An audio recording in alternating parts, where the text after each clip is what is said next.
कल हुआ था यूपी फार्मासिस्ट का एग्जामिनेशन। कैसा रहा एग्ज़ाम? एक्सपेक्टेड कट ऑफ क्या होगी? सरल भाषा में समझें 1 मिनट में। पहली बात, आपका जो एग्जामिनेशन था वो 100 नंबर का हुआ था, ठीक है? 100 क्वेश्चन आए थे आपके, 1/4 कट ऑफ थी। एक चीज़ ध्यान रखना, जिसने नेगेटिव किए हैं उसकी तिलंका लग सकती है। बिकॉज़ ऑफ दैट पेपर का जो लेवल था अकॉर्डिंग टू मी और जो मैंने एक्सपीरियंस किया आस-पास के लोग सब लोगों का, ठीक है? पेपर का लेवल लो आया था, ठीक है? और यह इसमें जो सबसे ज़्यादा गेम चेंजर रहता है, अगर किसी भी एग्जामिनेशन की यूपी ट्रिपल एससी मांग लिया, तो इसमें जीके और कंप्यूटर रहता है। और कंपैरिजन टू ऑल एग्जामिनेशन जो भी प्रीवियस जितने हुए हैं, इसमें कंप्यूटर का लेवल और जीके का level comparison to that easy आया था। या फिर ये भी कह सकते हो कुछ क्वेश्चन ऐसे थे जो पैटर्न लोग समझ गए थे और उन चीज़ों की प्रैक्टिस कर ली थी, इसलिए पेपर ईजी हो गया। तो दोनों ही रीज़न है, पढ़ाई भी और पेपर भी, दोनों ही रीज़न है जो कट ऑफ को अफेक्ट करने वाले हैं, ठीक है? अब रही बात इसमें फार्मेसी का पोर्शन कैसा था लेवल। फार्मेसी का पोर्शन ना मैं कहूँगा हार्ड था, ना मैं कहूँगा बहुत ईजी था, ठीक है? मिडल लेवल था। अगर कोई कह रहा है कि बहुत ज़्यादा ईजी था, तो मैं उससे कहूँगा भाई एक बार सारे क्वेश्चन के आंसर चेक कर लो, नेगेटिव चेक कर लो और फिर बताना 65 में से कितने आए, जीके और कंप्यूटर को हटा के, ठीक है? और अगर कोई ये कह रहा है बहुत अच्छा आया है, बहुत ईजी रहा है पेपर, तो दूसरी बात एक रीज़न ये भी हो सकता है कि भाई की तैयारी बहुत अच्छी हो सकती है, ठीक है? तो इस चीज़ का विशेष ध्यान रखें, तैयारी मैटर करेगी और पेपर का लेवल तो मैटर करेगा।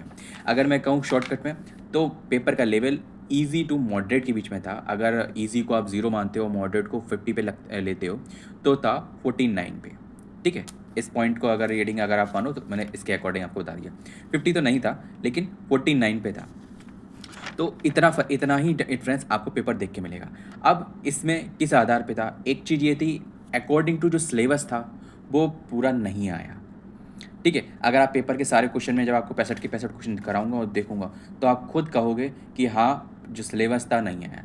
सबसे बड़ा मेन रीज़न इसमें जो 2 क्वेश्चन आए फार्मास्यूटिकल केमिस्ट्री के, वैसे कि ऐसा होता नहीं है फार्मेसी के पेपर में pharmaceutical chemistry as a subject नहीं लिया जाता, है ना? सब में ही लिया जाता है। बट इसके अगर ऑफिशियल सिलेबस के अकॉर्डिंग अगर मैं कहूँ, तो उस सिलेबस में नहीं था और पेपर में क्वेश्चन उससे आए।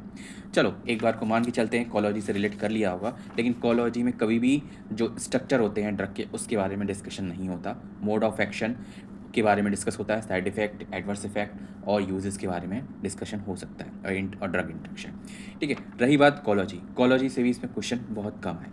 लेकिन अगर हम बात करें आपका ज्यूरिस में अच्छे खासे 5 से 6 क्वेश्चन इसमें जो थे वो लिए गए, ठीक है? और मैं उससे कंप्लीटली सेटिस्फाइड हूँ, ठीक है? बेसिक की अगर बात करें बायोटेक की, तो आप बायोटेक से देख सकते हो जैसे कि विटामिन सी से रिगार्डिंग क्वेश्चंस आए हैं, ठीक है? और यहाँ पे जो देखो यहाँ पे देख सकते हो कि ज्यूरिस से सीधे एमटीपी से क्वेश्चन पूछ लिया, सीधे डेट क्या है, ठीक है? तो अब बहुत से लोग को अब यहाँ पे आप देख लो एक चीज क्वेश्चन ये सारा है, different Oval synthesis urea by heating, ठीक है? कमेंट करना है इसका किसका क्या आंसर। तो अभी मैं सारे वैसे इसके कुछों के तो आंसर पता है, ठीक है? मोस्टली सही हैं, ठीक है? कुछ के आंसर देख रहा हूँ। होपफुली है जहाँ तक है आपकी अगर ऑफिशियल कट ऑफ की अगर सॉरी आंसर की अगर बात करें तो कल तक आ जाएगी, ठीक है? तो मैं वेट कर रहा हूँ आ जाए ऑफिशियल आंसर की, तब फिर आपको क्योंकि बहुत से क्वेश्चन इसमें ऐसे होते हैं कि टाई फेसिस पे होते हैं, स्पेशली अगर जीएस की बात करें, जीके की बात करें। एक क्वेश्चन बहुत लोगों का इंटरेस्टिंग रहा, स्पेशली उन कैंडिडेटों का जिनका मेरठ में पेपर था, क्योंकि मेरठ में से ही एक क्वेश्चन आ गया कि मेरठ की मेट्रो का इनॉग्रेशन कब हुआ, ठीक है? तो बहुत लोगों का गलत हो गया क्योंकि एजेंसन है उसके आधार पे ये चीज़ क्वेश्चन का मोस्ट लोगों ने अटैम्प्ट किया। कोई 2025 लगा के आया, कोई 24 लगा के आया, कोई 23 लगा के आया।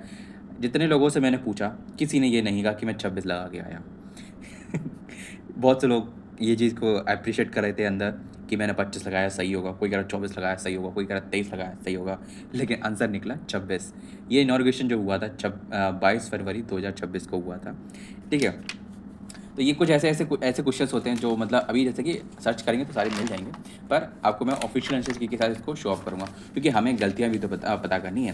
तो मैं आंसर पता कर रहा हूँ, ठीक है? लेकिन जैसे ही इनकी गलतियाँ पता चलती हैं, ठीक है? मतलब जैसे कि जो मास्टर आंसर की आएगी, ठीक है? तो उसमें भी हमें देखना पड़ेगा क्योंकि उस सिक्वेंस में नहीं होता, जैसे कि जो हमारा पेपर है हो सकता है उस सिक्वेंस में वो मास्टर आंसर की नहीं हो, क्वेश्चन आगे पीछे रहते हैं, है ना? तो इस चीज़ का भी हमें देखना पड़ेगा। दूसरा ये है कि कभी कभी ऐसा हो जाता है उसमें 2-3 क्वेश्चनों के आंसर गलत हो, ठीक है? तो वो भी चीज़ हमें चैलेंज के लिए तैयार रहना पड़ेगा, ठीक है? तो आप बताओ आपका बेस्ट अटेम्प्ट क्या हुआ? अब अगर कोई एक शब्द में पूछना चाहे कि बेस्ट अटेम्प्ट क्या है, ठीक है? तो मैं सीधी और सरल भाषा में एक ही कहूँगा, बेस्ट अटेम्प्ट जो इसका जो सिक्योर अटेम्प्ट है वो है 60 से लेके 70 के बीच में।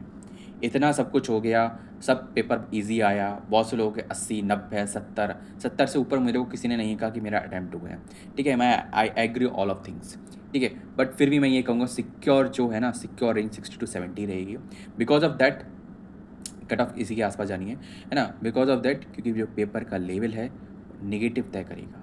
क्योंकि पेपर अभी तक हार्ड आ रहा था तो हम लोग मेंटली प्रिपेयर थे उसके अकॉर्डिंग, लेकिन जैसे ही ईजी हो गया है, ईजी में ही गेम, जैसे नहीं होता कि बॉल बहुत स्लो आ रही है, कभी क्रिकेट में आपने देखा होगा, जैसे कि जब कभी कभार बॉलर स्लो बॉल फेंकता है तो स्लो बॉल फेंकने में ही ज़्यादा मैटर हो जाता है, सीधा बॉल बैट की बगल से निकल के चली जाती है और विकेट में लग जाती है। तो बस ऐसा ही ईजी पेपर में ये रहता है, ठीक है। समटाइम्स पेपर ईजी होता भी है और लगता भी है, लेकिन हम लोगों को आते हुए हमारे गलत मार्क हो जाते हैं, बहुत सिंपली क्वेश्चंस। अभी एक क्वेश्चन है वेल्सम वेल्सम एंड टोलू, वेल्सम ऑफ टोलू का जो केमिकल कंस्टिट्यूएंट है, ठीक है, ऑयल, उसका नाम क्या है, ठीक है। तो बहुत से लोग जो जो जितने लोग मुझसे मैंने पूछा, तो सबसे बड़ा मैं चीज़ मतलब इल्यूज़न उसमें ये हो गया, एक होता है सिनेमन और एक होता है सिनेमेन, ठीक है। तो दोनों में ये फ़र्क है ना, ये बहुत लोगों को गड़बड़ कर दिया है, ठीक है। सिनेमेन था तो बहुत से लोग, और बाकी सब यूगिनॉल था, तो यूगिनॉल तो अपना लॉन्ग का होता है, ठीक है। मैं दिखाता हूँ, ठीक है। यूगिनॉल जो होता है ना वो लॉन्ग का होता है, हाँ ये रहा, ये वाला क्वेश्चन है। तो यूगिनॉल देखो लौंग का होता है, मेंथॉल तो हो ही नहीं सकता, मेंथॉल तो पुदीना का होता है, थाइमल भी नहीं हो सकता, ठीक है। सिनेमन, अब ये चीज़ दिमाग, अच्छा अच्छा सिनेमन, अरे दालचीनी है, दालचीनी तो ही ना होता है इसमें, ये तो हमको पता ही है, ठीक है। तो ये उसमें तो बार्क होती है, ठीक है। अब तो मोस्ट ऑफ लोगों ने, किसी ने जो यूगिनॉल तो टिक लग गया, लेकिन मोस्ट ऑफ लोगों ने नन ऑफ द अबव लगाया, तो तब भी गलत हो गया। ये जो नन ऑफ द अबव है ना, ये भी बहुत बड़ा मैटर है इसमें करता है, क्योंकि ये नन ऑफ द अबव लगाया है इसी वजह से। ये एक तरीके से बताएं, नन ऑफ द अबव, ठीक है। ये चीज़ ली गई है बिहार के बिहार का जो टीचिंग का एग्जामिनेशन है उससे मतलब ग्रेप किया गया है। तो इस चीज़ के लिए मतलब तैयार रहो, ठीक है, कि नेगेटिव हमारे कितने हो रहे हैं इस चीज़ का, बस में गेम चेंजर रहेगा। तो ये जो मैंने 60-70 के बीच में बताई है, ये देख लेना। बाकी ये मेरा एक्सपीरियंस है, जो जितने लोगों से मैंने पूछा और मैंने जिस तरीके से अपना पेपर का इवैल्यूएशन किया, ठीक है, उसके अकॉर्डिंग इतनी है। तो हो सकता है थोड़ा बहुत डिफरेंस हो भी, आगे पीछे भी हो जाए, 2-3 नंबर पीछे भी जाए, लेकिन मतलब एज़ पर माई एजम्पशन 60 से 70 से ऊपर नहीं जाएगी, और 60 से नीचे जा सकती है, पर इन एक्सेप्शनल केसेस डिपेंड अपॉन, क्योंकि बहुत सारे कैंडिडेट हैं, ठीक है। तो इसमें 25,000 कैंडिडेट में मेरे ख्याल से 24 तो आ ही होंगे, ठीक है। और अगर जैसे की बात करें तो फिर वीडियो को यहीं समाप्त करते हैं, ठीक है। मिलते हैं नेक्स्ट वीडियो में, ठीक है, या तो इसके ऑफिशियल अपडेट के साथ या फिर इसके कंप्लीट सॉल्यूशन का। जय हिंद। वीडियो इन्फॉर्मेटिव लगी हो तो वीडियो को लाइक, चैनल को सब्सक्राइब, कमेंट तो आप कर ही दोगे। जय हिंद।